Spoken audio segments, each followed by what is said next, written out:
Headline 24 news और मैं हूं आपके साथ भारती लोधी। आइए बढ़ते हैं खबरों की ओर। देश की वर्तमान राजनीतिक परिस्थिति, जनता की अपेक्षाएं और कांग्रेस की रणनीति को लेकर हेडलाइन 24 ने कांग्रेस के वरिष्ठ नेता, मध्य प्रदेश युवक कांग्रेस के पूर्व अध्यक्ष और पूर्व सांसद सुरेंद्र सिंह ठाकुर ने विशेष चर्चा की। चर्चा के दौरान ठाकुर ने कहा कि देश की जनता आज फिर से कांग्रेस की नीतियों और विचारधारा की ओर उम्मीद से देख रही है। उन्होंने कहा कि बेरोजगारी, महंगाई और किसान संकट ने जनता को सोचने पर मजबूर कर दिया है कि स्थिरता और संवेदनशील नेतृत्व केवल कांग्रेस ही दे सकती है। उन्होंने स्पष्ट किया कि कांग्रेस कार्यकर्ताओं में आज भी वही जुनून है, निष्ठा है जो स्वतंत्रता आंदोलन के समय थी। बस आवश्यकता है कि कार्यकर्ताओं संगठन के मूल्यों के साथ एकजुट होकर जनता तक पहुंचे। ठाकुर ने कहा कि आज राजनीति में विचारधारा से अधिक दिखावे और प्रचार को प्राथमिकता दी जा रही है। उन्होंने कहा कि सत्ता के लोभ में जनता के मुद्दे पीछे छूट जा रहे हैं। राजनीति का उद्देश्य केवल सत्ता प्राप्ति नहीं बल्कि समाज सेवा और जनहित होना चाहिए। सुरेंद्र सिंह ठाकुर का नाम मध्य प्रदेश की राजनीति में एक अनुभवी और सशक्त नेतृत्व के रूप में जाना जाता है। वे मध्य प्रदेश युवक कांग्रेस के पूर्व अध्यक्ष रह चुके हैं और राज्यसभा पूर्व सांसद के रूप में उन्होंने राष्ट्रीय स्तर पर कांग्रेस का प्रतिनिधित्व किया है। उनकी छवि एक विचारशील, संगठन प्रिय और जनता के मुद्दों पर मुखर नेता के रूप में जानी जाती है।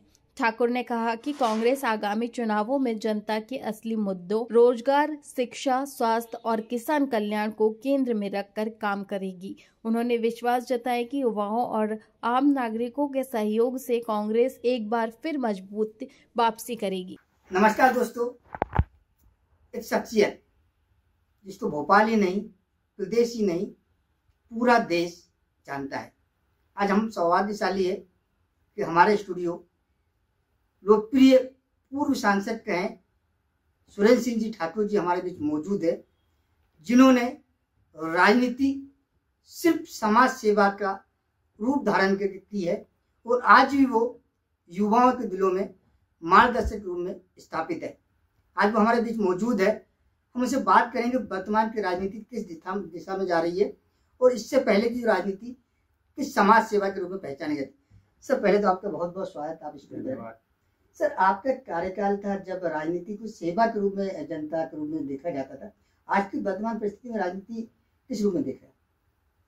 राजनीति का रूप तो हमेशा जनसेवा का ही रहा है।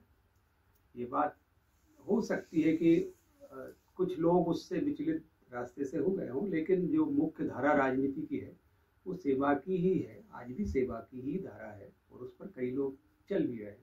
तो एक दशक था कि जब आपसे मिलने के लिए लोग कतार में खड़े रहते थे और आपको एक अपना आदर्श नेता मानते और आज भी मानते हैं, लेकिन आप बीच में राजनीति से दूर क्यों हुए? नहीं, राजनीति से दूर तो मैं कभी नहीं हुआ और कांग्रेस पार्टी से भी दूर कभी नहीं हुआ। राजनीति में ऐसा होता है कि कभी कभी आप फ्रंट पे रहते हैं, कभी आपको बैक पे आना पड़ता है, तो ये राजनीति की चाल है, इसको स्वीकार करना होता है। तो आपका जो ब्रांड है, जो प्रदेश का ब्रांड है, आपका एक अलग ही अंदाज है राजनीति करने का, क्या वजह है जो युवाओं के बीच? ये तो लोगों की कृपा है, उनकी मेहरबानी है कि उन्होंने इस रूप में देखा। बाकी हमने अपने आदर्श इंदिरा गांधी जी रही है, राजीव गांधी जी रहे, उनसे सीखा है और उसी दिशा पर बढ़ने के काम करने का प्रयास किया है। वो लोगों को पसंद आया, इसके लिए उनका धन्यवाद है। ठाकुर साहब, बड़ा एक अहम क्वेश्चन है, जब आप सांसद थे तब आपके सांसद क्षेत्र में बड़े विकास काम नहीं हो पाए थे, लेकिन आपने लड़ जाए कि उसको विकास के नए आयाम दिए। ये तो हर राजनीतिक व्यक्ति का कर्तव्य है कि जो उसका कार्य क्षेत्र है उसमें वो विकास की धारा को आगे बढ़ाए और मैंने भी प्रयास किया है कि जहां हम लोग चुनाव लड़ते हैं, जो क्षेत्र हम चुनते हैं, उसके विकास के लिए कोई और कसर नहीं छोड़े। कोशिश की है, अभी बहुत काम बाकी है, होना है, लेकिन जितना हो सकता था वो किया है। सर, आपके सांसद कार्य में मैंने देखा कि आप पब्लिसिटी से दूर रहे, सिर्फ विकास पे ही आपने फोकस किया। हाँ, ये बात सच है कि पब्लिसिटी, देखिए पब्लिसिटी जरूर अपने आप जो होती है वो सही होती है, हम खुद करवाएं वो सही नहीं होती है। अगर हम कुछ इस लायक आपकी निगाह में लगते हैं कि इस बात को आगे बढ़ाना चाहिए आप लोगों को, तो आप लोग, मीडिया के लोग स्वयं ही बढ़ाते हैं। हम उसके लिए प्रयासरत रहे। ये बात सच है कि मैंने कभी उस तरह से काम नहीं किया है इस क्षेत्र में। सर आज भी जब ग्रामीण क्षेत्र में आप जाते हैं तो लोग आपको नेता के अपने परिवार के सदस्य और आपके आस पास वो मौजूद होने का प्रयास करते हैं? ये उनकी कृपा है, इसमें कोई मेरा बड़प्पन नहीं है। जरूर राजनीति में आने के बाद हमने जो अपना व्यवहार है, चाहे हम किसी पद पर रहे हों या नहीं रहे हों, समान ही रखा है और कभी मन में भी नहीं आया कि हम किसी पद पर हैं या नहीं है। एक सामान्य व्यवहार जो हर एक के साथ प्रेम का व्यवहार करना चाहिए, वो हमने हमेशा अपने साथियों के साथ और अपने लोगों के साथ किया है। उसको लोगों ने पसंद किया, उनका धन्यवाद।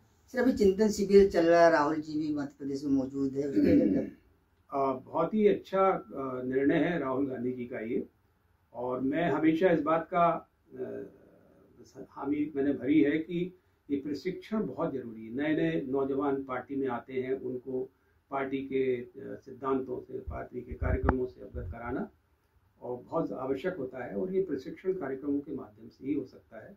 जो राहुल गांधी जी का निर्णय है वो बहुत ही स्वागत योग्य है, उनको धन्यवाद भी। सर क्या पचमढ़ी का चिंतन 2028 की राजनीति में कोई नया दिल खिला रहे मध्य प्रदेश? राहुल गांधी जी का जो चिंतन है अभी, क्या मध्य प्रदेश के 2028 के चुनाव को रंग खिलाएगा? हाँ देखिए, रंग खिलाने की बात मैं इस तरह लेता हूँ कि अगर हम लोगों में लियाकत है, हम में अगर ये जनता समझती है कि हमको आशीर्वाद मिलना चाहिए, हम उस योग्य हैं, तो निश्चित रूप से ये हमारे पूरे कैडर को इस योग बनाने में सहयोग करेगा प्रशिक्षण शिविर। और वो जो योग्यता आएगी प्रशिक्षण शिविर के माध्यम से कैडर में, उसको जनता पसंद करेगी। तो आप जो कह रहे हैं रंग खिलाने से, तो मतलब ये है कि मैं हमेशा विश्वास करता हूं कि अगर हमारे मुद्दों में, हमारे कामों में दम है, लोगों को पसंद आते हैं, तो वो हमको आगे लाती है जनता। तो हमारे साथ थे सुरेंद्र सिंह जी ठाकुर जी, जिन्होंने भोपाल की आवाज़ दिल्ली तक पहुंचाई। उस जमाने में जब रोड नहीं हुआ करते थे, आदमी 10-10 किलोमीटर पैदल कीचड़ में थकता हुआ जाता था, लेकिन सांसद बनते ही सबसे पहले उन ग्रामीण क्षेत्रों को रोड से जोड़ा और वहाँ की जनता को वो सुविधाएं प्रदान की जो आज फल फूल रही है। वहाँ की जनता आज भी ठाकुर साहब को अपना सांसद के रूप में देखती है, चाहे वो पूर्व हो चाहे वर्तमान हो, लेकिन आज भी लोगों के दिलों में वो सांसद के पद पर मौजूद है। तो ये थे सुरेंद्र सिंह ठाकुर जी। 2028 में उन्होंने आगाज किया है कि जनता हमारे काम को पसंद करती है और करती रहेगी, और 2028 में निश्चित तौर पर मध्य प्रदेश में कांग्रेस सरकार हम बनाएंगे। नमस्कार। फिलहाल तो इस खास खबर में इतना ही। देश विदेश की तमाम बड़ी खबरों को जानने के लिए देखते रहें हेडलाइन 24 न्यूज। नमस्कार।